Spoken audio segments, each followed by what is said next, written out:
So welcome back for the last time to the Porsche 997 Generation 2 GT3 RS 4 litre. I didn't think I'd be uttering those words so soon. Now, the reason for this is we ultimately ended up finding the dream Lamborghini Murcielago LP640. And if you want to find out more about that, there is a link in the description. But the reason that we got that is that this ended up being sold in order to get into that incredible LP640. However, due to your own feedback, and I get it, you've been asking what happens to cars that leave the channel, what's the reason and why. And so we thought, do you know what? You guys are asking about it enough. Personally, one of the main reasons that I've never really, I guess, announced or addressed the fact that I've sold cars is because I like to sort of mentally just draw a line in the sand, because I'll be honest with you, I can find it a little bit sad sometimes. I do get very attached to cars. Don't forget, the reason that you bought the car in the first place is because it's great. Or at least to you it was great, and that's why at that time you bought it. And then you live with it, and particularly in our instance, we go on long content journeys and they have memories attached to them, and you go and do really cool things. And cars, for me, once you start using them, and this is the important bit to do with this car, once you start using them, they start to hold special memories and places in your heart, and you get to understand the nuances of what makes these cars tick, particularly a car like this. However, let's just address the case of using them, particularly this car. And the reason, this is one of the main reasons that we decided to sell this car in order to get into the LP640, was a couple of months back, I was moving this car around the garage and it dawned on me, I was like, when was the last time I was in this car? And the reason it dawned on me was because I got into the only left-hand drive car that we've got, and it just felt a little bit alien. Gear stick in my right hand, normally in the UK, the gear stick's in the left hand. I thought, well, when was the last time that I actually used this car? And it turned out to be over 12 months. And I just thought, what is the point in this? Obviously, it's a beautiful, stunning, historically significant car. In the Porsche world, it's a collector car. But I don't buy cars to collect. I don't buy cars as investment pieces. It's always a bonus if they hold their value or go up in value. That's always great. But that's not what my appreciation and love for cars is. My appreciation for cars, particularly if you've been following this channel for any length of time, is about driving them, using them, memories, moments, right? And if you're not putting memories on cars, for me, what's the point? So I hadn't driven it for the best part of a year, and I thought, for something so special, what am I doing with this? And I sat and I thought, well, is there a journey, a content plan effectively, that I can come up with for this car to sort of justify having this amount of equity tied up in this kind of special vehicle? One of the sort of issues that you often have with special cars, what I mean by special is limited edition special cars. This is one of 600. It was the last of the Metzger engines.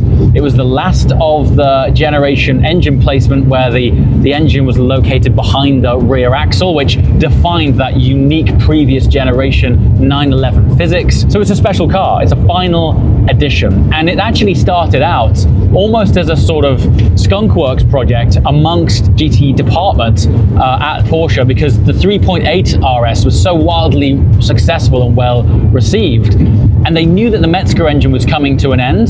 The engineers decided to do almost an internal project on their own to kind of honor this car. They created the RS4 litre, took that to the board, and it got signed off. And the only reason that they made 600 cars was because they only had enough components left to build 600 cars. So it wasn't like, oh, we'll just do 600.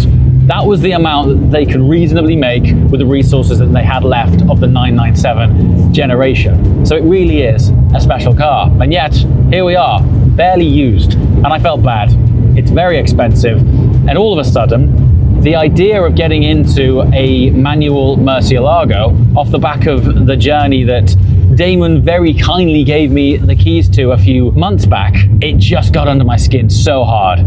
So it was kind of obvious when the opportunity of that car coming up at Redline presented itself that this was the logical car to be sold. And that's why I'm here today addressing that story. And this is kind of the reason that I haven't addressed cars being sold over the years, is because I want to keep them all. I get fond of them. They've all got a special place.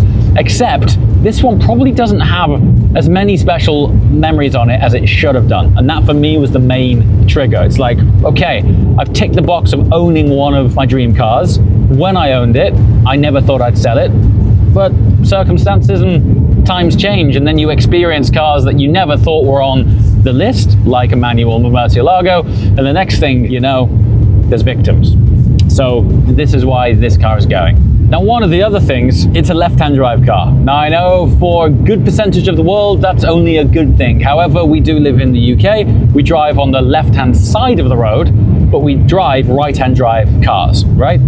And those ingredients combined mean that sometimes this is perhaps a suboptimal driving experience. Honestly, growing up, learning to drive in a right-hand drive car, shifting with my left hand, that's kind of in my foundation. Now, I've got no problem, because I'm really fortunate to have experienced driving cars from all sorts of brands as a result of this crazy line of work I'm in. My right hand can shift gears, no issue.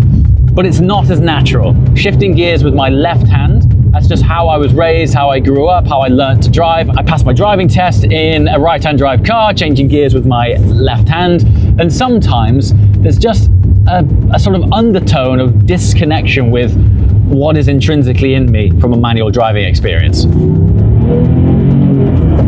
Now, that's not to say it's not still super cool, but this box, I mean, it is a precision, heavy notch box. It's got a very short snick-snack sort of throw to it, but it's notchy. You don't throw through the gears like you might do in, for example, a 992 generation manual, which, speaking frankly, compared to this, is actually quite hollow. It's like an empty, light clutch pedal feel, which I think has detracted from some of the iconic connection that you get with generations of manuals such as these. But this one, I mean, it even takes time to warm up. First thing in the morning, cold start. Obviously, it sounds great. This is the generation before cars were subject to fuel particulate filters, so they still sound good. But it also takes time for the fluids to warm up in the car, for the gearbox to come a bit more supple. I actually like that. It feels more alive, you know, it feels like you're sort of waking up a more organic creature, and that's cool. But it does have its quirks, and when you're trying to be as precise as you can, I'm just a little bit more dexterous shifting gear with my left hand than I am my right. Now, one of the things I will say is this thing, as the name would suggest, 4 litre, is defined by its engine. It is so sublime. For its generation, the response of the combustion from the throttle is crazy. I mean, actually, it's quite easy to over-rev this thing on rev match downshifts because the throttle pickup is so sharp. But while it's defined by its engine, it was also a more track bias car. And so this has solid mounted rose joints, which means the suspension ride is actually quite stiff. Now, dare I say it, compared with a 3.8 RS, I would say that car is a better road car. This doesn't quite absorb the lumps and bumps in the road like the 3.8 does. This kind of skips over it because it's a much stiffer platform. Whereas the 3.8, certainly on a British B road like this, it's definitely a more supple ride.